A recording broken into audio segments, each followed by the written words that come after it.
The whole town of Caldwell, Kansas had placed their bets by sundown on the very first day Evelyn Ford rode in alone, and not a single soul wagered that she would last the month. It was the spring of 1878, and Caldwell sat at the edge of the Chisholm Trail like a wound that refused to close, loud and rough and full of men who believed the land belonged to whoever could take it and hold it with both fists. Dust coated everything in that town, the storefronts, the horses, the faces of the people who had chosen to plant themselves there instead of moving on like sensible folks. It coated the inside of a person's lungs if they stayed long enough, and most who stayed long enough stopped noticing. Evelyn Ford noticed everything. She was 24 years old, which was younger than she felt and older than she looked, and she arrived on a Wednesday afternoon driving a wagon that had seen better years, pulled by a horse that had not. Her dark hair was pinned beneath a sun-faded bonnet that kept sliding to one side, because two of the pins had broken somewhere in the 3 weeks she'd spent crossing from Missouri. Her dress was brown with trail dust, and her boots had a crack along the left sole that let in the cold each night, and she sat on that wagon bench with a posture so straight and deliberate that it looked almost defiant, as though her spine itself was making an argument. She had come because her father's deed said she owned 40 acres 3 miles east of Caldwell, and she intended to work them.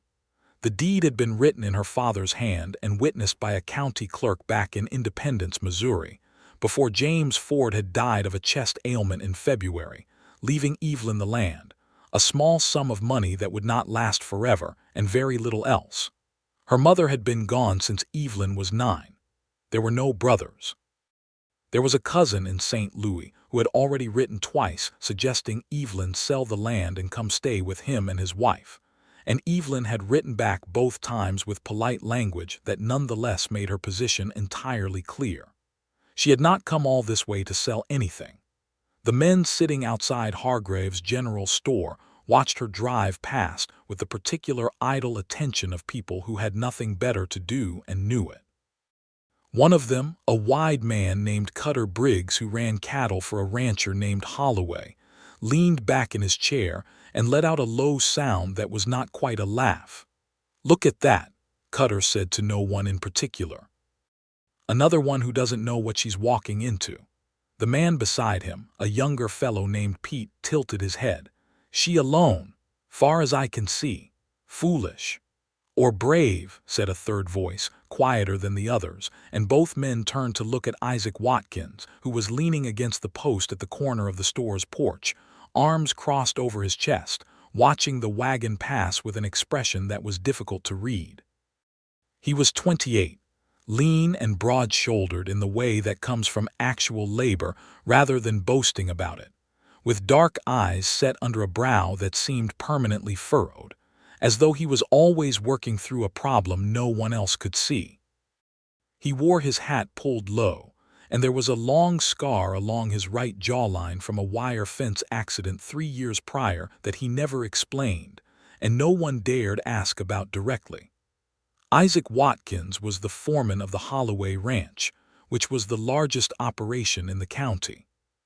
He was also, by general reputation, a man who did not soften his words for anyone, did not tolerate weakness or delay, and had driven 2 previous ranch hands off the property in the last year for what he described as an inability to do the work properly. The women in town found him handsome in the way they found a thunderstorm handsome from a distance, with the window latched. The men respected him in the way they respected a hammer, useful, straightforward, and not something you wanted to come down on you wrong. "Brave's not the same as smart," Cutter said, dismissing the comment and returning to his whittling.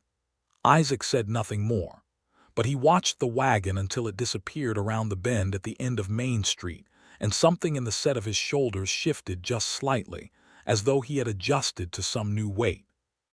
Evelyn Ford found the land surveyor's office without difficulty, confirmed her deed was in order, and then walked across to the land office to register her claim properly. The clerk, a small nervous man named Aldous Finch, looked at her over the tops of his spectacles with an expression that mixed sympathy with preemptive regret, the way a doctor looks at a patient before delivering bad news. "Miss Ford," he said carefully, "the land you're describing borders the Holloway parcel to the west. Mr. Holloway has been grazing his cattle over some of that acreage during the dry seasons. He may have some thoughts on your arrival." "He may have all the thoughts he likes," Evelyn said pleasantly. "They do not change what the deed says." Aldous Finch wrote her name in the ledger and stamped the registration with a small, defeated sound. Evelyn had enough money left from her father's estate to buy supplies for a month, seed for the spring planting she intended to begin immediately, and a few tools to replace those lost when one of the wagon sideboards had given way crossing a creek outside Wichita. She made her purchases at Hargrave's General Store with a careful, deliberate economy that impressed the store owner's wife, Martha Hargrave, who watched from behind the counter with unabashed curiosity. "You planning to work that land yourself?" Martha asked, not unkindly. "I am," Evelyn said. "Do you have any help coming?" "Not at present."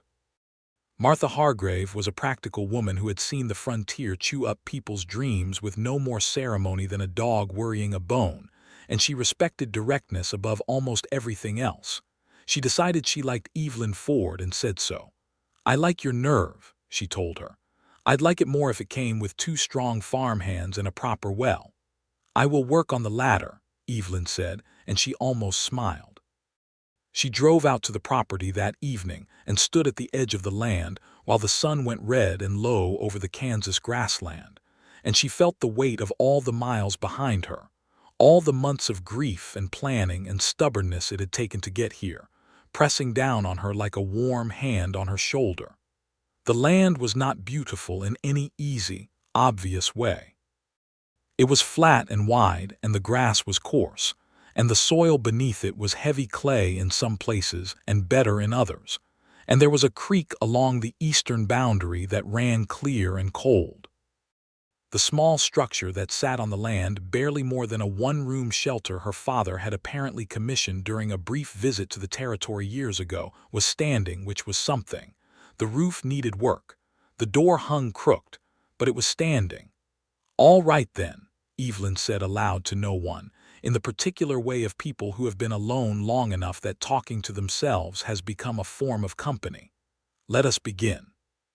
The news of her presence had already circled back through town by the time she returned for supplies the next morning, which was how things worked in a place like Caldwell. By the end of that first week, the assessment of the men at Hargrave's porch had hardened into something resembling consensus. The woman was going to fail. The only interesting question was how long it would take and what form the failure would take. Would she run out of money first, break an axle and have no means to fix it, be driven off by the summer heat, give up when the soil proved too much for a woman working alone? This was when the betting started, as quietly and naturally as water finding the downhill slope. Cutter Briggs told the bartender at the Red Horse Saloon that he'd give her 6 weeks. A rancher named Delmonico said 3. Old Heck Paulson, who had lived in Caldwell longer than almost anyone and prided himself on his reading of human character, said she'd be gone in a month, but it would be pride that drove her away, not hardship, because some people, he explained sagely, would rather retreat than be seen suffering. Nobody bet that she would stay. What gave the whole thing an extra edge of interest was the question of Holloway's reaction to her presence, and by extension, what Isaac Watkins would do about it. Douglas Holloway was 61 years old and had built his ranch from nothing through a combination of ruthlessness, vision, and a stubborn refusal to acknowledge any law that inconvenienced him. He was not violent in the obvious way. He had not personally shot anyone in at least a decade. But the men who worked for him understood that his will was the only law that mattered on Holloway land, and the acreage he'd been grazing over the edge of Evelyn's property during dry seasons was, in his mind, already his by virtue of long use, regardless of what any deed might say. He called Isaac into his study on Thursday morning, 4 days after Evelyn's arrival, and laid out the situation with his usual economy of words. "I want that woman gone," Holloway said. "Not through any ugliness. I don't need that sort of trouble. But I want her to understand that this county is not hospitable to her ambitions, and I want it understood without my name attached directly." Isaac stood across the wide oak desk and kept his face neutral. He was good at that. "What sort of understanding are you proposing?" "The sort that comes through natural consequence," Holloway said. "Fences cut in the night, water rights contested, supply lines made difficult, nothing that leaves a mark. Just make her situation inconvenient enough that she decides Missouri was better." Isaac looked at the old man for a long moment. Something moved behind his eyes that was not quite agreement and not quite refusal, but lived in the uncertain country between them. "I'll see to it," he said. He told himself this was the straightforward thing, the practical thing. Holloway's operation employed 11 men and kept the county's economy from collapsing into itself. One woman with a claim deed and more stubbornness than sense was not worth the trouble she would create if she dug in and started fighting over water rights in a dry year. He told himself this on the ride back out toward the ranch, and he almost believed it. He had not gone 3 miles down the road when he came across Evelyn Ford standing beside her wagon on the roadside, studying the cracked sole of her left boot with an expression of such pure, concentrated irritation that he pulled his horse up without fully deciding to. "Boot trouble," he said. She looked up at him with dark eyes that took his measure in about 3 seconds and apparently found the measurement interesting without finding it particularly impressive, which was an experience Isaac Watkins was not accustomed to. "The sole has finally separated," she said. "I was hoping it would last another 2 weeks. Cobbler in town, 2nd Street off Main." "I know where the cobbler is," she said, not rudely, but with a matter-of-factness that closed off that particular avenue of helpfulness. She looked back at the boot. "I just cannot afford him at present." Isaac sat on his horse and experienced the very unfamiliar sensation of not knowing what to do next. He had a job to do, which was to make her situation inconvenient. Her situation already appeared to be inconvenient without his assistance. Something about that struck him as slightly ridiculous, though he could not have explained why. "You're the Ford woman," he said. "The one with the claim east of town." "Evelyn Ford," she said. "And you are—" "Isaac Watkins. I manage the Holloway ranch." Something shifted in her expression, not fear, which surprised him, more like recognition, as though she had been expecting this particular introduction and had decided in advance how she felt about it. "Mr. Holloway's man," she said. "I manage the ranch, yes."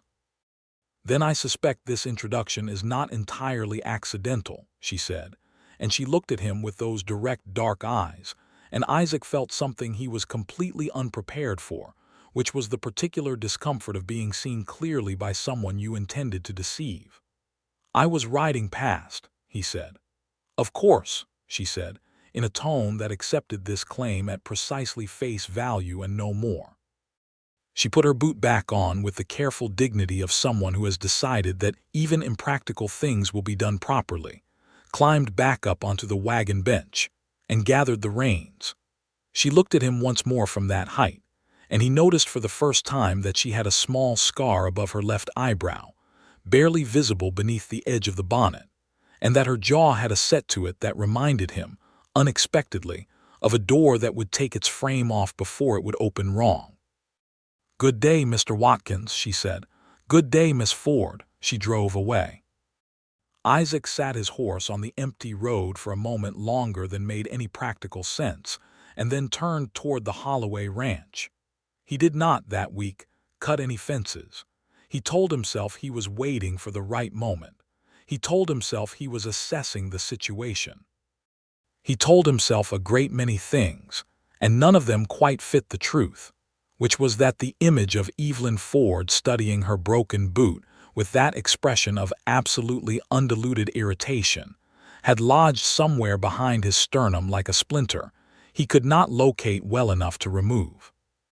The following Monday, Evelyn was attempting to repair the roof of her cabin when a corner of the old planking gave way under her weight, and she caught herself on the edge beam, her heart slamming hard, and held on until she had both feet under her again.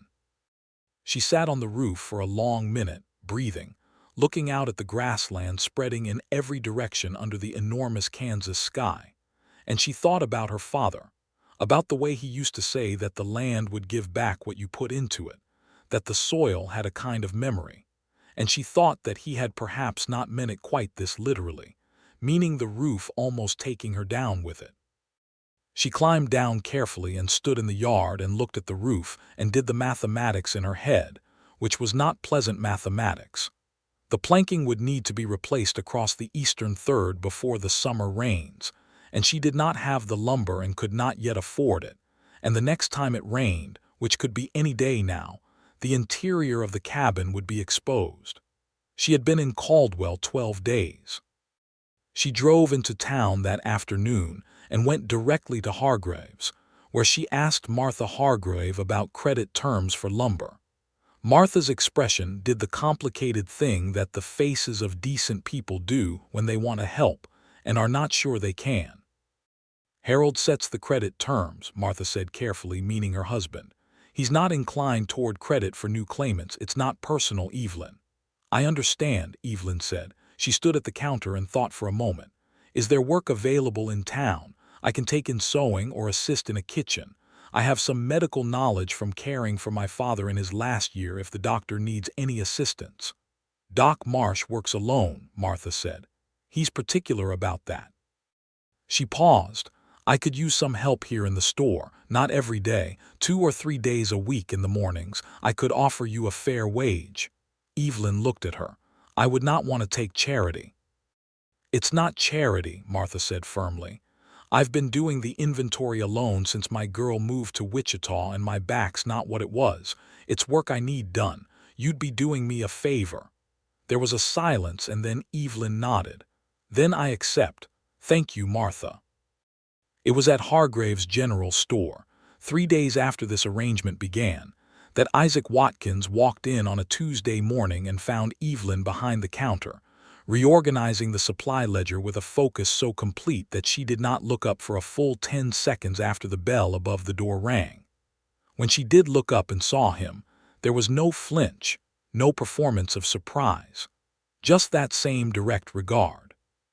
Good morning, she said, and her voice had the careful neutral quality of someone who remembers clearly what was said at the last meeting. Good morning, Isaac said. He had come for nails and a length of rope and had not expected her, and the unexpectedness had made him oddly wrong-footed in a way he could not justify to himself. I did not know you were working here. 3 mornings a week, she said. What do you need?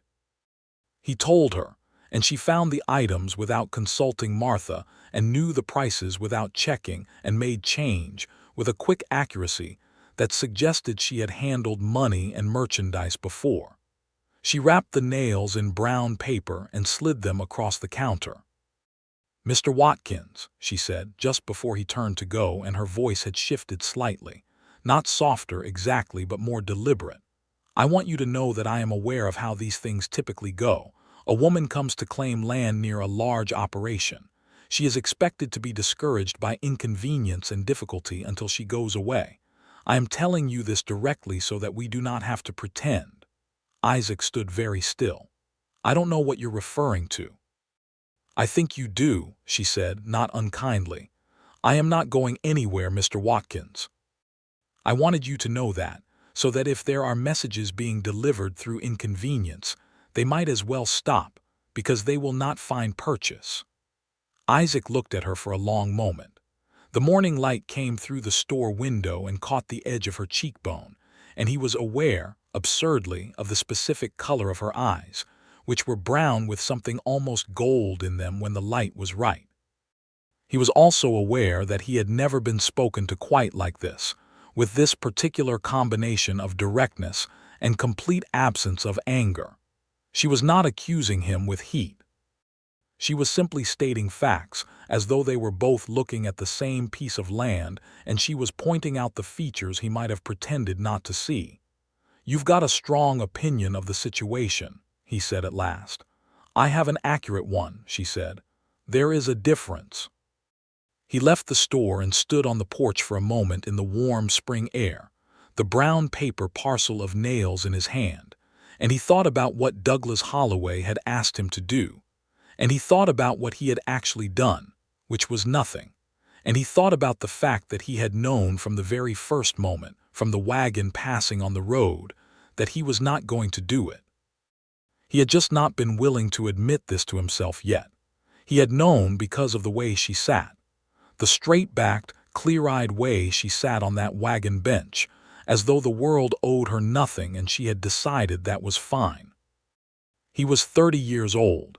He had turned 29 the previous fall, and he had worked for Douglas Holloway for 6 years and built the ranch's operation into something genuinely impressive, and he had done it through a kind of focused, disciplined will that left very little room for anything else. He did not have soft friendships. He did not permit himself to be distracted.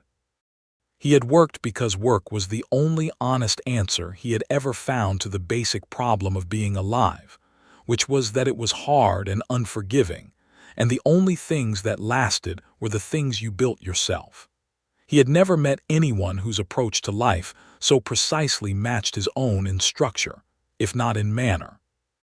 That evening he rode out past Evelyn's property, not through it, just past the boundary, and he could see a lamp burning in the cabin window, small and steady, and he could see that she had made some progress on the roof, the new planking bright against the weathered old boards, and he wondered where she had gotten the lumber before he realized she must have traded something or found a way that didn't require asking anyone for help. He was right, as it turned out. She had traded 3 weeks of extra morning work at Hargrave's for Harold's agreement to extend her a small line of credit, and she had bought just enough lumber for the necessary repairs. She had done it herself, every nail over 2 full days, learning as she went because she had never roofed a building before, but she had watched workmen do it as a child, and her father had taught her to read closely, and she had found an agricultural almanac at the land office that contained a section on basic building repair. She was good with her hands, better than she had known before she'd had to be, which is how most people discover such things. The spring deepened into warm Kansas May, and Evelyn planted her fields wheat and corn in the proportions her father's notes had suggested for this type of soil, with a kitchen garden near the cabin for vegetables. The work was brutal, and she was honest with herself about that. Her back hurt every night. Her hands were raw and then calloused and then competent.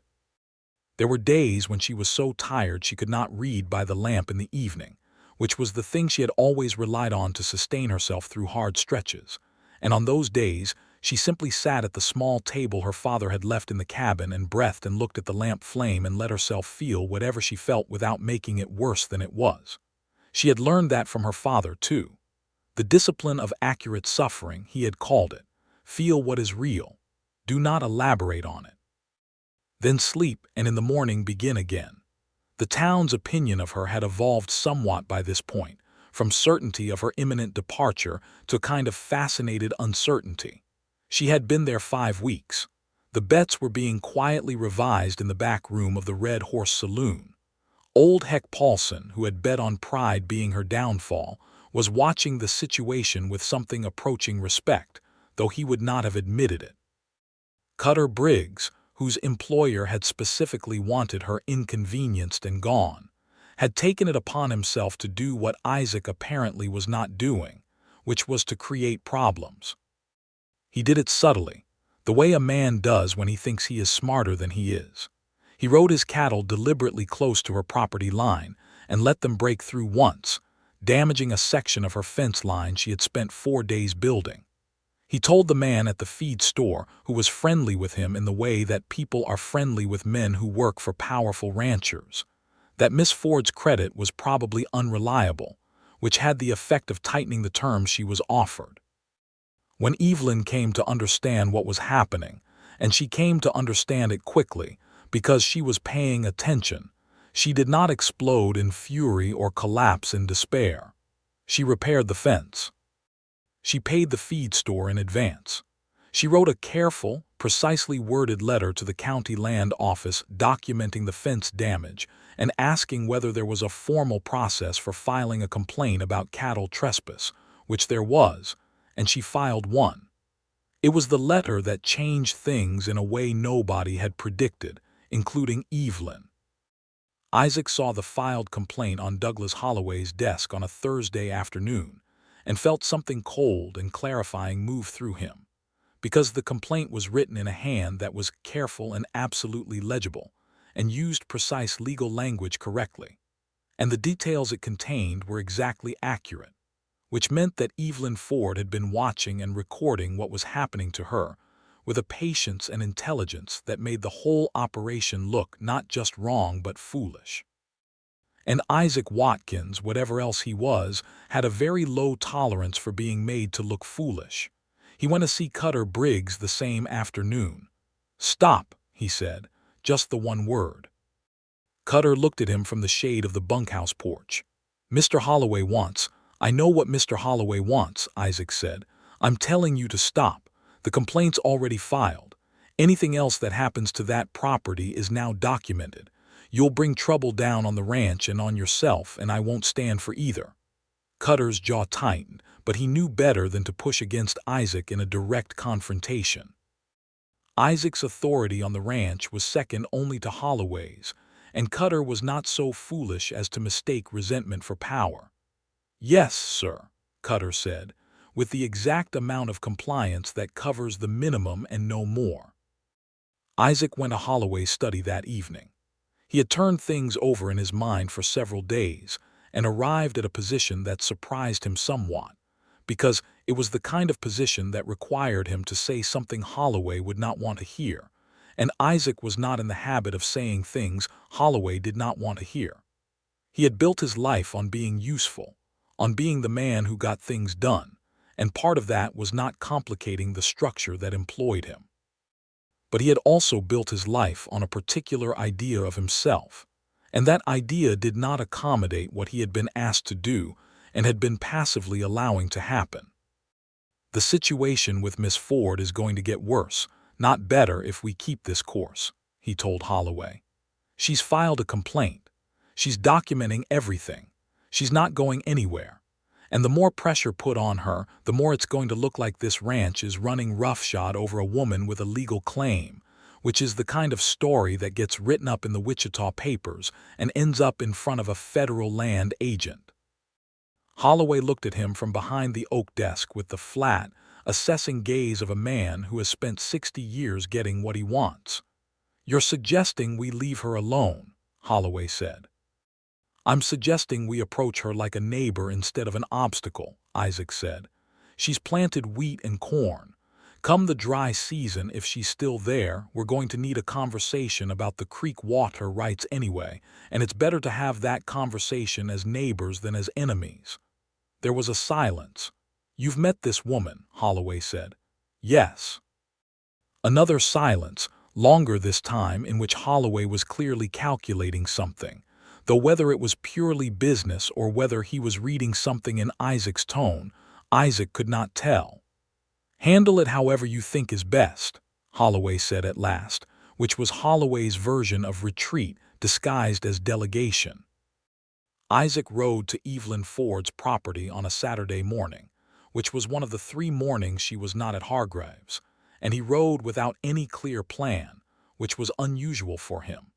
He was a man who planned things. He had spent 2 sleepless nights debating whether what he was about to do constituted the kind of professional and personal idiocy that serious men avoided, and had arrived at the conclusion that it might, and decided to do it anyway. She was in the field when he arrived, working soil around a row of corn seedlings with a hoe that was clearly slightly too short for her height, which meant she was bent at an uncomfortable angle that she had apparently decided to simply endure. She did not hear him approach over the sound of the wind and her own work, and he sat his horse for a moment at the fence line, watching her work with that total unself-conscious focus, and felt something shift in his chest in a way that was not comfortable but he was beginning to understand, not going to go away. "Miss Ford," he called. She straightened and turned and saw him, and he could see the process of her deciding what this visit meant working across her face in quick, organized stages. "Mr. Watkins," she said. She stood where she was, hoe in hand, not moving toward him and not moving away. He dismounted and tied his horse to the fence post and walked to the edge of the field. He took his hat off, which was not something he did reflexively, and held it in both hands. "I owe you an apology," he said. She looked at him. "The fence that was damaged 3 weeks ago," he said. "That was done by men associated with the Holloway ranch, at the encouragement of someone in Holloway's employ. I knew something like that was being planned and I did not stop it in time. I am sorry for it." The silence stretched long enough that a meadowlark somewhere in the field called twice and then was quiet. "Are you telling me because you believe it's right," Evelyn said slowly, "or because the complaint I filed made it the practical thing to do?" "Both," Isaac said. "I think they happened to point the same direction this time." She studied him. The gold light was in her eyes again, that odd warm quality that the morning sun drew out of the brown. "I appreciate honesty," she said, "even when it arrives late." "I'm working on being less late," he said, and something happened then that he had not expected, which was that she almost smiled. Not quite, not a full smile, but the corner of her mouth moved, and it changed her face entirely, opened something in it that he had not seen before, and he felt as though he had been given some kind of information that he did not yet know how to use. "Do you know anything about hoe handles?" she asked. "Some," he said. "This one's too short. I can see that. I can't afford a new one yet. I have a length of hickory at the ranch that's not doing anything," he said. "I could bring it by if you want." She considered this. "That would be useful, thank you." He came back the following day with the hickory, and while he replaced the hoe handle in her yard, which took about 20 minutes and required his pocket knife and a small piece of rawhide for the binding, she brought him water in a tin cup and sat on the cabin step and watched him work. They talked. It was not the charged, careful conversation of the earlier meetings. It was easier.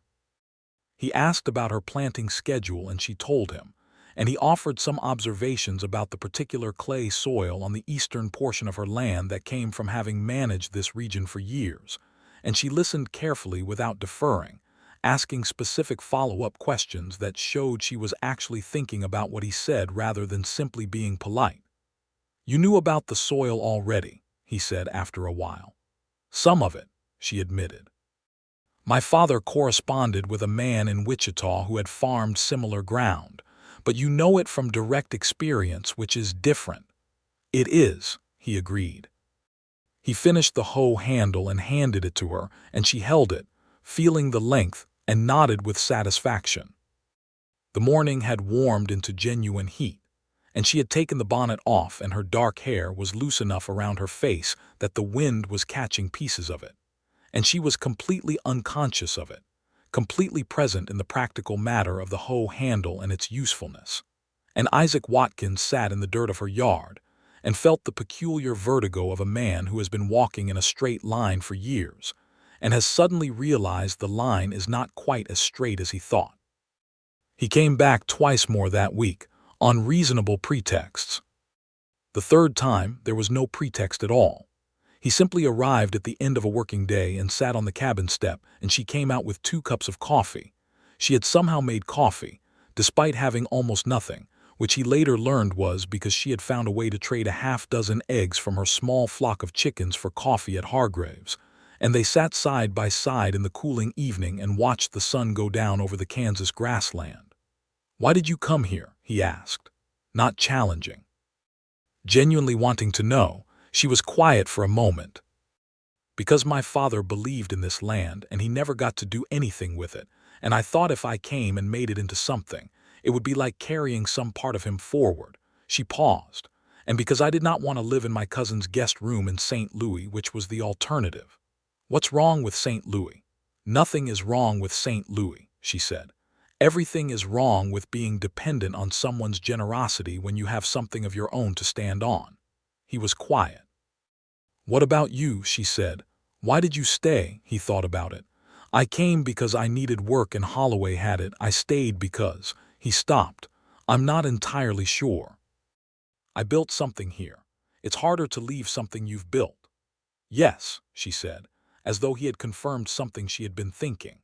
They sat in the comfortable silence of two people who have independently arrived at the same place by different roads, and the evening settled around them with the grassland sounds and the last red light, and Isaac was aware that he was happier in this moment than he had been in a very long time, and had no reasonable explanation for it. The summer came in earnest, and with it the heat and the dryness that Caldwell lived with every year as a matter of course, and the creek along Evelyn's eastern boundary became more important, not less. The water rights question that Isaac had anticipated came to a head in July, when the Holloway cattle were ranging east and needed access to the creek, and Evelyn's crops needed irrigation. Isaac brokered a conversation between Evelyn and Holloway himself, which required diplomatic work on both ends. Holloway was not accustomed to negotiating with anyone he considered beneath his station, and Evelyn was not inclined to concede anything to someone who had tried to drive her off her land. But Isaac was, it turned out, very good at negotiating difficult things, because he understood both parties clearly: Holloway's practical need for the water access, and Evelyn's absolute need to protect her crop, and he proposed a schedule that gave the cattle creek access during morning hours and reserved afternoon and evening flow for Evelyn's irrigation channels, which she had dug herself over 6 brutal August days. Holloway agreed with bad grace. Evelyn agreed with quiet satisfaction. Isaac felt something close to pride, which was a feeling he was careful with, because he had learned that pride in the wrong things had a way of causing trouble. It was after this negotiation, driving back from Holloway's ranch in the late afternoon heat, that Isaac stopped at Evelyn's property and found her at the creek, wrist-deep in the water, clearing a blockage in the irrigation channel with the focused expression she wore when something needed fixing. Her sleeves were rolled to the elbow and her hair was damp at the temples, and she looked up when he arrived and said, "It worked. The schedule." "Yes." And Holloway didn't argue about the afternoon hours, which I was prepared for him to do. "He's a practical man when he's not given a reason to be anything else," Isaac said. She stood up from the creek, drying her hands on the rough cloth she kept tucked at her belt for exactly that purpose. She looked at him with those gold-brown eyes, and the look had something in it that was different from the careful assessment of their earlier meetings, something warmer and less guarded. "You did that for me," she said. "I did it because it was fair," he said. "Those things can be the same," she said. "But I think in this case they also happen to be related to me specifically, and I want to acknowledge that." He was going to say something, he had some response ready, something deflecting and practical, but she said, "Thank you, Isaac," and she used his first name for the first time, not formally, just as though it were simply his name and she intended to use it, and something happened to him that he absolutely could not deflect because it was entirely internal, a kind of warmth spreading outward from the center of his chest that he was helpless to argue with. "You're welcome, Evelyn," he said. The town had been watching all of this with enormous interest. The betting had evolved considerably from its original form. Nobody was betting on her departure anymore. That was clearly not happening, and had shifted to the more complicated question of what exactly was going on between the Ford woman and Isaac Watkins. Cutter Briggs, who was nursing a private resentment over Isaac's direct order to leave her alone, was the least charitable interpreter of these events, suggesting to anyone who would listen at the Red Horse that Watkins had simply been charmed into uselessness by a pretty woman, which revealed more about Cutter's understanding of both Isaac and Evelyn than he realized. Martha Hargrave, who saw Evelyn 3 mornings a week and had developed a genuine fondness for her, watched the whole thing with the quiet satisfaction of a woman who reads people correctly and enjoys being right about it. "He's in deep," Martha told her husband Harold one evening. "He just hasn't told himself yet." "Watkins," Harold said with honest surprise. "The man has been finding reasons to ride out that direction 3 times a week," Martha said. "And she paused. "She's the careful kind." She's not going to let herself believe something until she's sure it's real. Harold went back to his newspaper. But he was smiling slightly, because Martha was almost always right about these things. The summer crop came in better than Evelyn had dared to expect. The wheat was adequate, not perfect, because the July heat had been brutal and she had not managed to irrigate quite enough. But the corn was genuinely good, strong and heavy on the stalks, and the kitchen garden had given her enough that she could eat well through the summer and put things up for winter. She spent 3 days at the end of August in a frenzy of preserving, and the small cabin filled with the smell of it, warm and sweet and alive, and she sat in the middle of it in the evening with her aching hands in her lap and felt something that was not quite happiness but was its close cousin, which is the feeling of having done what you said you would do. She allowed herself to cry briefly for her father. She thought he would have liked this land. She thought he would have liked the creek and the corn and the enormous Kansas sky, and she thought that if she was honest, she thought he would have liked Isaac Watkins, who was difficult and closed off and completely straightforward all at once, which was a combination her father had always respected. Isaac came by on a Tuesday evening in early September with no pretext at all, which had stopped being unusual some time in July, but which neither of them had explicitly acknowledged as the thing it was. He sat on the step and she sat beside him, and the harvest smell was in the air, and the evening star had appeared low in the west. "I have something to say," he said. "All right," she said. He was quiet for a moment, working through something. She waited. She was good at waiting, at not filling silence with noise simply to avoid the discomfort of it. "I came to your property the first time under false pretenses," he said. "Or nearly. Holloway had asked me to make things difficult for you, and when I happened to meet you on the road that first day, I was on my way back from agreeing to do it. I want you to know that I never did anything deliberate to hurt your operation. But I did not act as I should have from the beginning, and I need you to know that, and I need you to know that I am telling you because it matters to me that you have an accurate picture of me, not a convenient one." She was very still beside him. "I know," she said. "You knew.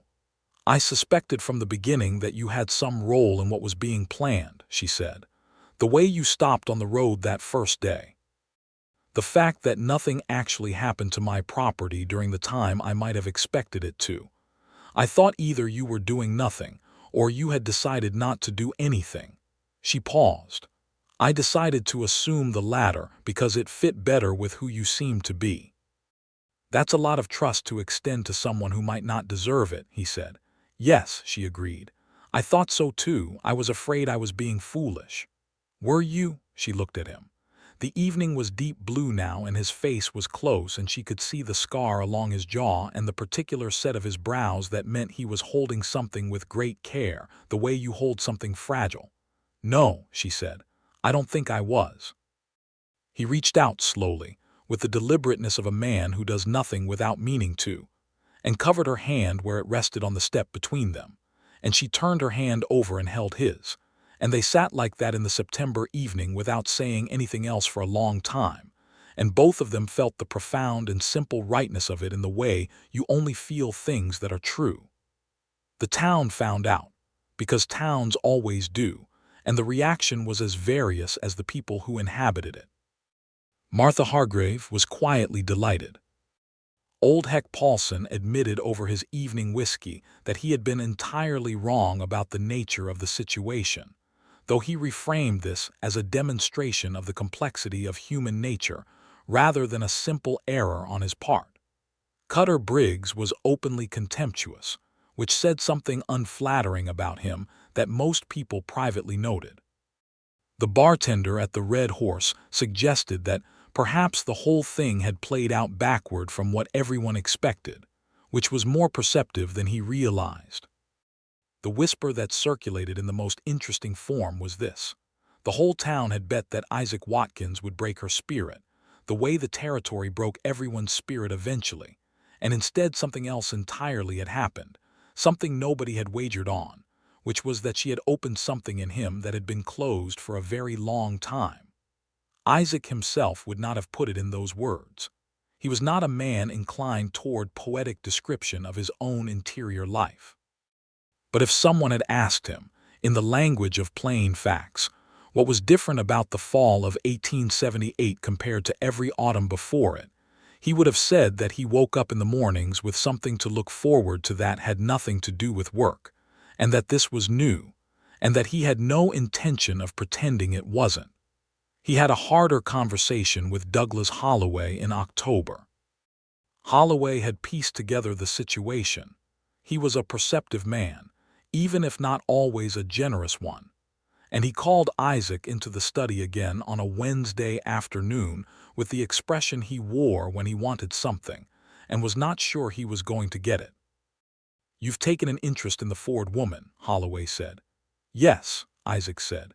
He had decided in advance not to dress this up. "She's filed a water rights complaint and is occupying land I have an operational interest in," Holloway said. "She has a legal deed and a legal claim," Isaac said. "The water rights schedule is working. Her operation and yours are not in conflict if both sides are reasonable, and I intend to make sure both sides are reasonable." Holloway looked at him for a long time. "You're telling me you won't act against her interests," Holloway said. "I'm telling you that the appropriate path for this operation is to be a good neighbor to her." "Yes," Isaac said. "I believe that's also the practical path, for the reasons I mentioned before, and I believe that's also the right path which I am mentioning now." Another of those long silences. "You planning to stay on?" Holloway said finally. "I am planning to stay in this county," Isaac said. "Whether that means staying on at the ranch depends on whether the ranch's interests and my own principles can continue to point the same direction." He held the old man's gaze. It was not a threat. It was just a fact, stated with the same plainness that Evelyn had taught him, by example, to value in communication. Holloway turned to look out the window at his land, all those rolling acres, and he was quiet for a while. "The woman's got a decent wheat yield from what I hear," Holloway said at last. "Better than decent," Isaac said. "If her spring crop is comparable, she could be a reliable source of grain supply for my operation," Holloway said. "Save me importing from Wichita." "I expect that's true," Isaac said carefully. "I'll want to discuss terms with her in the spring," Holloway said, in his best tone of dignified pragmatism, which was how he handled having to reverse course without admitting it directly. "You could broker that conversation." "I could do that," Isaac said. He left the ranch that evening feeling something he recognized as relief, though it was tangled up with other things, and he rode to Evelyn's property in the cool October dark, and he could see the lamp in the window from a long way off, warm and steady. She opened the door before he knocked because she had heard the horse, and she stood in the doorway with the lamplight behind her and looked at him. "Everything all right?" she said. "Yes," he said. "I wanted to tell you something." "Come in then," she said. "I have coffee." There was always coffee. He had come to understand that coffee was one of Evelyn's fundamental expressions of order and intention. If there was coffee, the world was still manageable. He had started bringing coffee beans from town when he came, which she accepted without making a production of it. He sat at her table and told her about the conversation with Holloway, all of it, including the part about Holloway potentially wanting to buy grain from her in the spring, and she listened with her cup between her hands and the lamplight making everything warm and close. "He will drive a hard bargain," she said. "He will, but I'll be at the table, and I know what fair terms look like." She looked at him over her cup. "You do not have to fight my battles for me." "I know that," he said. "I am not fighting your battles. I am doing my job, which involves knowing what fair looks like. You happen to be on the right side of that."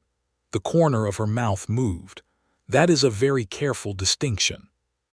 "It is an accurate one," he said, and she laughed, a real laugh, the one he had been working to earn all summer and fall, and it was low and warm and completely unguarded, and it did to him what her direct gaze had done from the beginning, which was to make everything else seem far away and less important. He asked her that evening whether she would walk out with him on Sundays. He said it plainly, the way he said everything, which meant she did not have to wonder what he meant. "I would like that," she said, with equal plainness. They walked on Sundays through the fall, along the creek and across the fields and sometimes into the stretch of grassland that lay east of her property, where the ground was still wild and untouched and the sky was enormous above it. They talked about everything and nothing, about her father and his work back in Missouri, about Isaac's family. His father had been a blacksmith in Tennessee.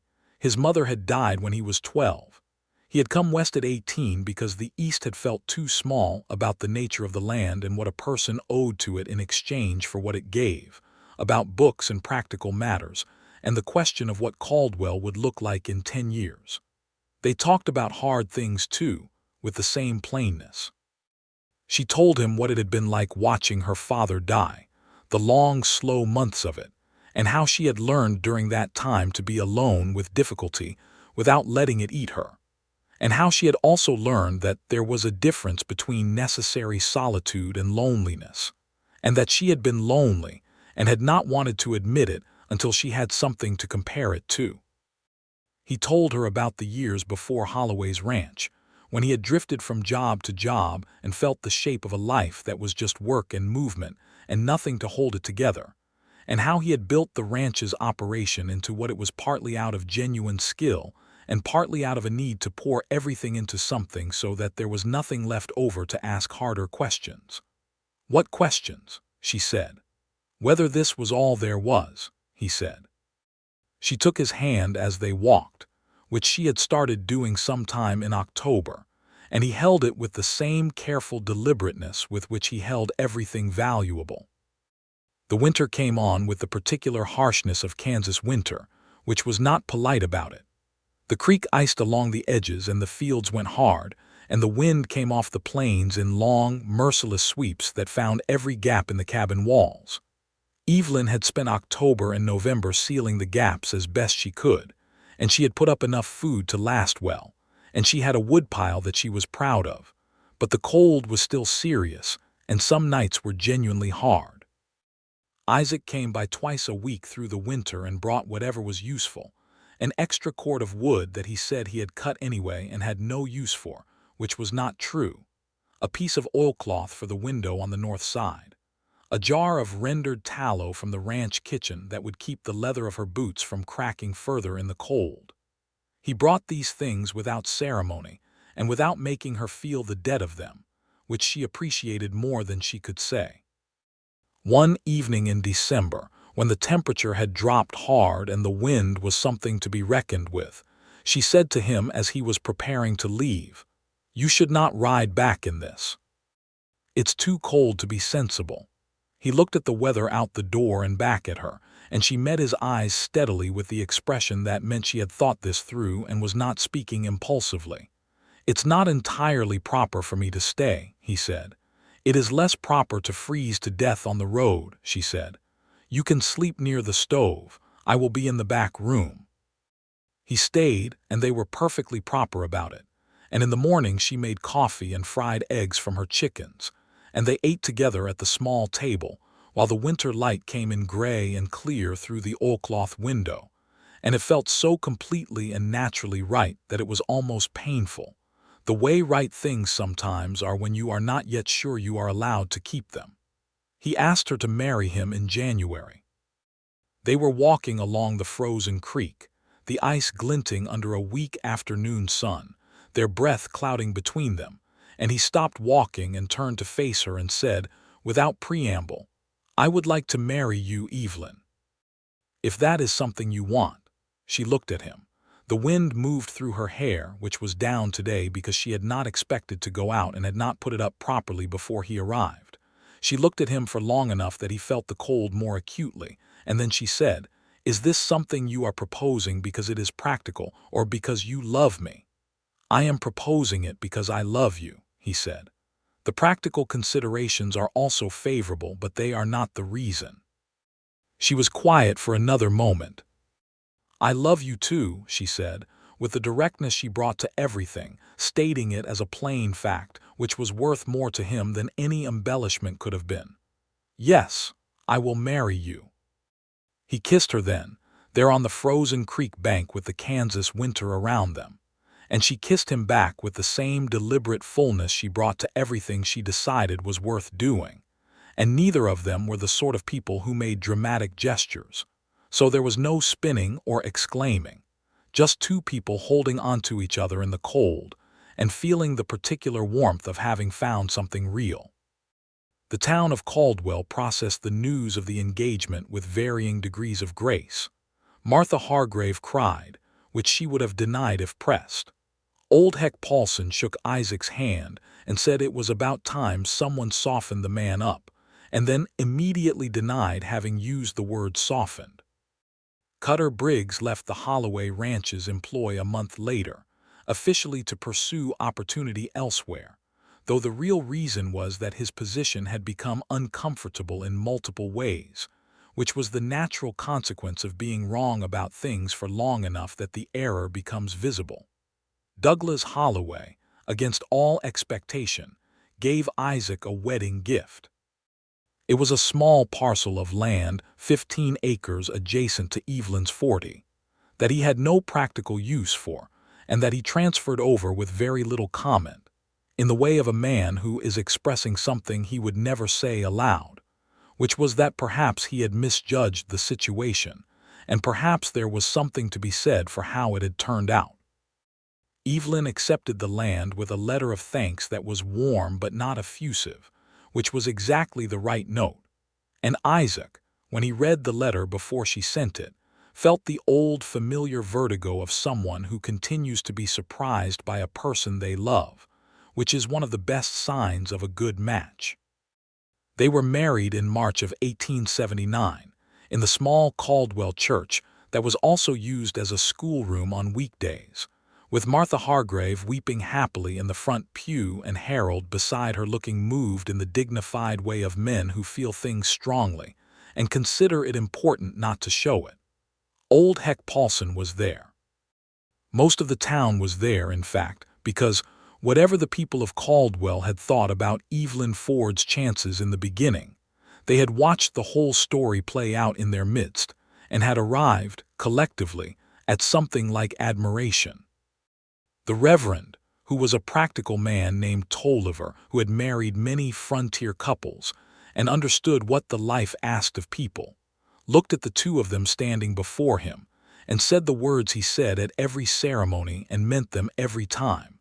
And when he came to the part about for better and for worse and for all the days of your lives, Isaac and Evelyn looked at each other with the expression of two people who have already tested worse and better, and have arrived at a clear-eyed understanding of both, and who are choosing each other with that full knowledge rather than despite it.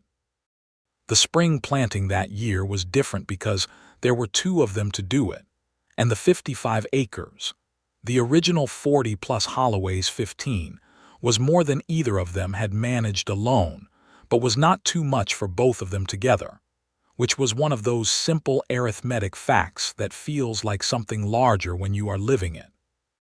Isaac had given his notice at the Holloway ranch in February, with a conversation that was difficult but honest, and Holloway had accepted it with the weary acknowledgement of a man who sees clearly when he is already beaten. Isaac knew the land and new crops and new animals, and he brought all of that to the farm with the same focused, methodical intensity he had always brought to work, except that now there was something to come home to that was not work, which made everything different. They argued sometimes, as people do who are both direct and strong-willed, and their arguments had the quality of their communication in general, which was that nothing was left vague or circling. They said what they meant. They listened to what was said back. They were not always right, individually, and had each learned the experience of being corrected by someone whose judgment they trusted, which is humbling in a way that makes you better. By the end of their first summer on the farm together, Evelyn knew she was expecting a child. She told Isaac on a Thursday evening in August, sitting on the cabin step that had been rebuilt and properly reinforced since the winter, and he was quiet for a long moment in the way he was quiet when something had moved him deeply and he was working out how to hold it. "Are you all right?" he said at last. "I am very well," she said. "I am also terrified, which I believe is appropriate." "Yes," he he said. I am also terrified. Good, she said. We can be terrified together, which is better than separately. He put his arm around her and she leaned into him, which was not something she did lightly, because she was not a person who leaned easily. He knew that, and the fact of her leaning meant what it was intended to mean. Their son was born in April of 1880, on a cold spring morning with the wind still carrying the last edge of winter, and the birth was long and hard and managed by the Caldwell midwife, a capable woman named Agnes Reed, who had brought half the county's children into the world, and had a manner so calm it was nearly medical.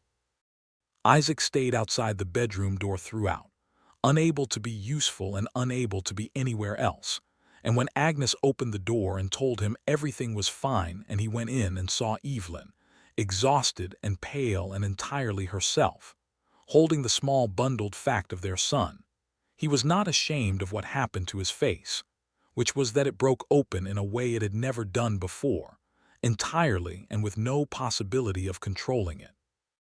He has your jaw, Evelyn said, studying the baby with the same focused attention she gave to everything important. He has your eyes, Isaac said, which was true, and which he said with a pride that had nothing precautionary about it. They named him James, for Evelyn's father. Caldwell watched the Watkins family settle into the years with the satisfaction of a community that likes to see things work out, even when the community has not behaved perfectly in the original situation. Martha Hargrave spoiled James Watkins thoroughly from the first month of his life, which was her prerogative as a woman who had become his unofficial grandmother by virtue of affection and proximity. Old Heck Paulson, now in his 70s and moving more slowly, made a point of telling anyone who would listen that he had known from the beginning that Evelyn Ford was the kind of woman who would not be moved, and nobody bothered to correct him because by now it didn't seem important. The farm grew. The 55 acres became 60 when they purchased a small additional parcel from a neighbor who was moving on, and the crops were good in the years that were good and hard in the years that were hard, which was the honest truth of farming, and they endured both with the same deliberate practicality that had characterized everything they did. In the spring of 1882, Douglas Holloway did approach them about purchasing grain, as Isaac had predicted, and Evelyn negotiated the terms herself at the meeting, which surprised Holloway slightly and did not surprise Isaac at all. The terms she arrived at were fair, which satisfied her, and better than Holloway had originally intended, which satisfied Isaac. Holloway, at one point during the negotiation, looked at Evelyn across the oak desk that had witnessed so many of the earlier conversations about her removal, and said, with something approaching genuine respect, "You are a formidable businesswoman, Mrs. Watkins." "I am a businesswoman," Evelyn said. The formidable is just what direct looks like when it surprises people. Isaac, who was sitting to her left, kept his face entirely neutral, which cost him some effort. In the late summer of 1882, Evelyn told Isaac she was expecting again, and this time she was less terrified, which was the result of having survived the first time, and he was less terrified in the same proportion. The second child was born in January of 1883, a daughter, strong-lunged and determined from the first moment, who announced her presence in the world with such conviction that Agnes Reed said she had never attended a birth where the baby seemed to have a clear opinion about it. They named her Clara, for no one specific, just because the name felt right and clean and like her. James, who was almost 3 by the time his sister arrived, regarded her with the dignified uncertainty of a small child confronted with a change in the order of things, and then decided that she was interesting, which was the right response, and set the tone for what their relationship would be across the years that followed. The cabin had been added to by now. Isaac had built an additional room that spring before Clara was born, working in the evenings after the planting work was done, with the focused carpenter's patience that he brought to everything structural. And it was no longer quite a cabin but something more like a proper house, modest still but solid, with the roof that Evelyn had repaired herself in her first weeks now entirely replaced with good lumber, and the door that had hung crooked from the beginning now hanging true on proper hinges. The spring of 1883 was generous, and the wheat came in beautifully, and Isaac stood at the edge of the field on the last evening of harvest and watched the sun go down over everything they had built and felt something that required a word larger than contentment and smaller than relief, something that lived exactly in the place where those two things met. Evelyn came to stand beside him, Clara on her hip, James at her side with his hand in hers. "Good harvest," she said. "Yes," he said. "Better than last year. By about 15% if my count is right." She looked at him sideways. 16, she said. He smiled, which he did more often now than he had done in all the years before her combined. 16, he agreed. James tugged at her hand. "Mama, is the corn done?" "The corn is done," she confirmed. "Can we have corn tonight?" "We can have corn tonight." Isaac lifted James onto his shoulders, which made the boy crow with satisfaction, and they walked back toward the house together in the long amber light of the summer evening, and the grassland went gold in every direction, and the creek caught the last of the sun along the eastern boundary, and the house stood solid and real against the enormous Kansas sky. They had lived through 5 years on this land. 5 years of droughts and good seasons, of difficult negotiations and hard winters and the work that never fully ended, and the love that had grown steadily through all of it, not the dramatic kind that announces itself and then exhausts itself, but the quiet, bone-deep kind that builds itself into the structure of a life until you cannot separate the love from the life itself. In the evenings, after the children were asleep, they still sat together the way they had sat on the cabin step in the early days, close and quiet, with the lamp burning. Evelyn read and Isaac mended things or planned the next season's planting, and they talked, and sometimes they were simply quiet together and both were equally good. "Do you remember," Isaac said one October evening, "the first time you walked into Hargrave's store and I came in for nails?" "I remember," she said, not looking up from her book. "You were trying to decide whether I knew you had been intended to make my life difficult." "I was," he said. "How long did it take you to figure that out?" She looked up at him then, with the gold-brown eyes that still did to him what they had done from the first day. "About 30 seconds after you told me your name," she said. Laughed, which was a sound that had come more easily over the years, open and real. "And you stayed anyway," he said. "I had every intention of staying," she said. "The question was whether you were going to be the kind of man worth staying for." "And," he said. She closed her book. She looked at him with the expression she reserved for things she meant completely, no performance in it, just the plain, honest face of what she felt. "You are the kind of man worth staying for," she said. "I made the right assessment."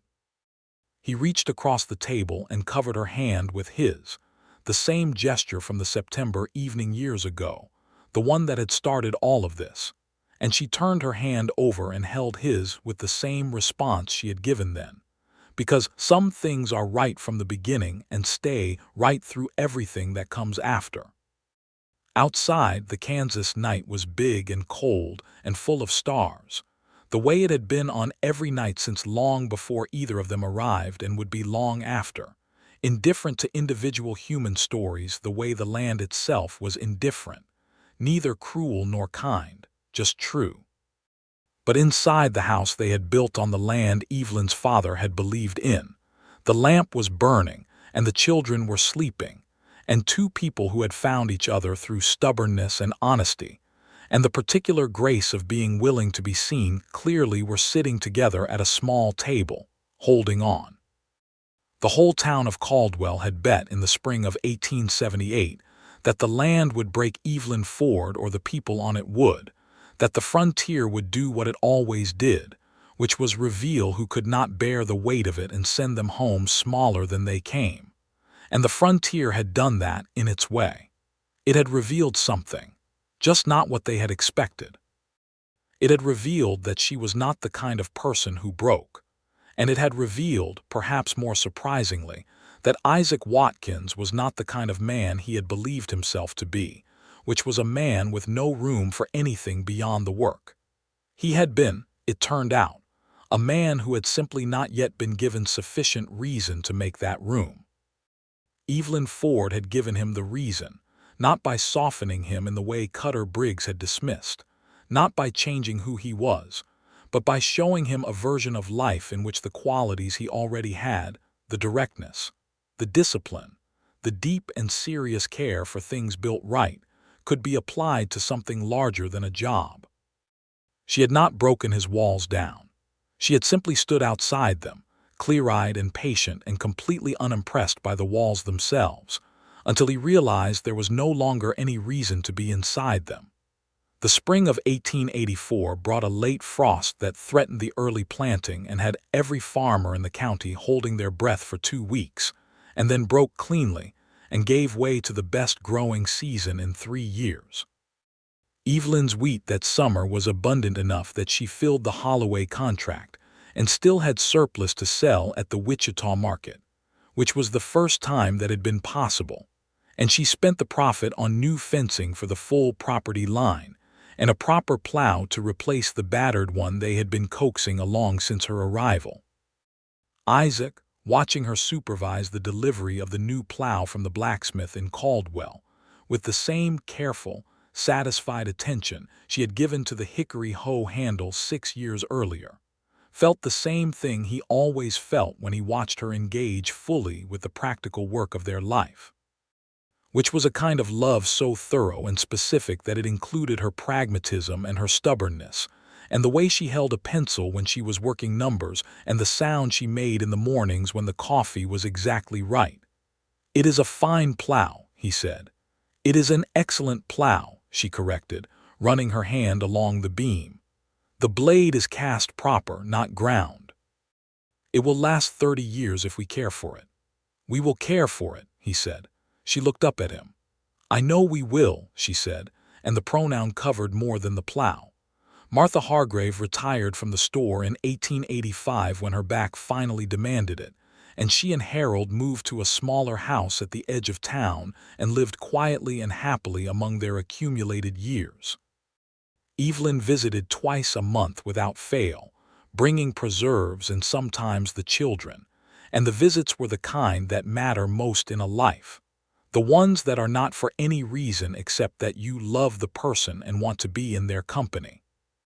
Old Heck Paulson died that same year, peacefully and in his own bed, which was the best ending available to a man of his era, and Isaac served as one of his pallbearers, because somewhere in the years since 1878, a genuine respect had grown between them, the kind that sometimes grows between men who have both been wrong about things and have managed to acknowledge it without it destroying them.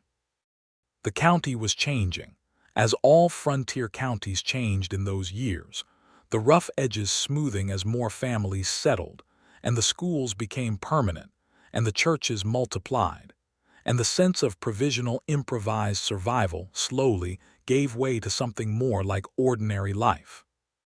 Caldwell grew, and the Chisholm Trail traffic began its slow decline as the railroads multiplied and changed the routes that cattle traveled, and the town had to find new ways to sustain itself, which it mostly did, because frontier towns that survived as long as Caldwell had learned the particular resilience of the self-reinventing. Through all of it, the Watkins farm remained what it had become, a working place, productive and honest, with children growing up in it who learned from both their parents the particular lesson that had underpinned everything from the beginning, which was that the world owed you nothing, that the land gave back what you put into it, and that the most important thing you could find in a life was someone to stand beside who told you the truth.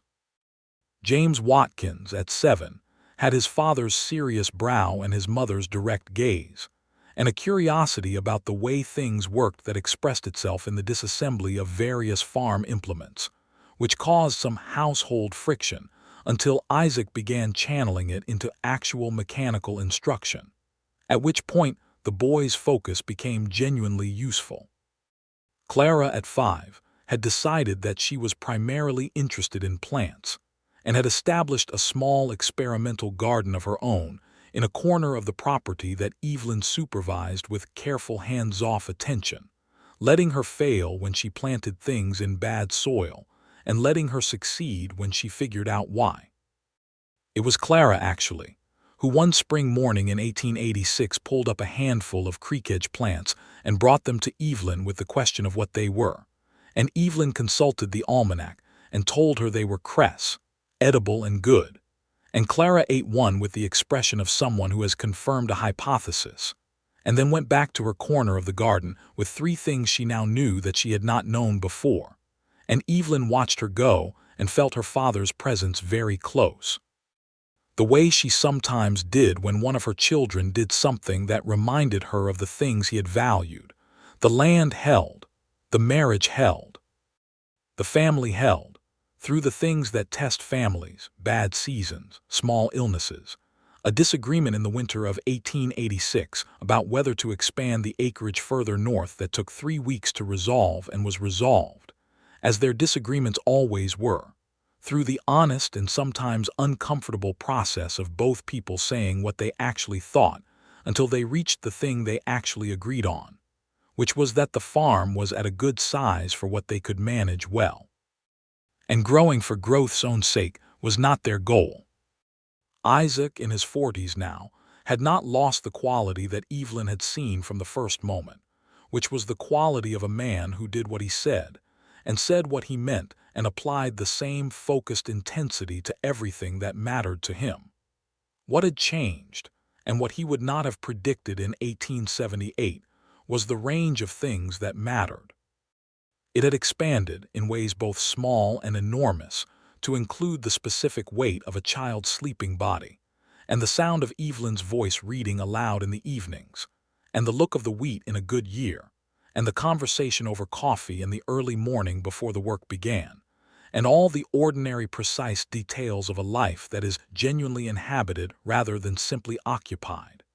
He had thought, when he was younger, that there was something strong about needing nothing. He understood now that he had been confusing strength with absence, which is one of the more common errors a person can make. On the evening of what would have been James Ford's 65th birthday, Evelyn had always marked the date quietly, because it seemed right. She and Isaac walked out to the edge of the western field after the children were in bed, and stood together in the dark looking up at the Kansas stars. And Evelyn said the thing she did not always say aloud, but had been saying in 100 different ways for 8 years. "My father would have been glad," she said.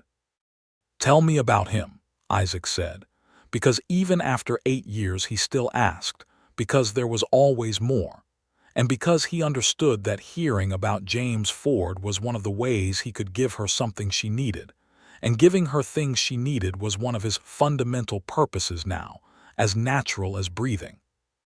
She talked and he listened, and the stars were enormous above them, and the grassland stretched away in every direction toward the dark horizon, and the small house with the lamp in the window stood behind them, steady and real. Everything they had made was right here, all of it. The land that had been a deed in a dead man's hand and was now a working farm. The house that had been a crooked-doored shelter and was now a home. The 2 children sleeping inside it, growing into themselves with the particular stubbornness of children whose parents had given them, by example, very clear ideas about what was worth fighting for. The love that had begun in suspicion and directness and a broken boot on a road outside Caldwell, Kansas, and had grown into something that held all of them. The whole town had placed their bets that spring of 1878, and they had all been wrong in the best possible way, and the correction of their error had become, over the years, a kind of local legend, the story told to newcomers as a way of explaining something about what the frontier could be when it was at its best, which was not only a test of endurance, but a place where the right people found each other and built things that lasted. Isaac put his arm around his wife and she leaned into him, the same lean as always, chosen and deliberate, and they stood together under the enormous Kansas sky and breathed the air of their land, and the lamp burned warm in the window of their house, and it was enough. It was everything. It was, in the plain language that both of them had always preferred over embellishment, exactly right.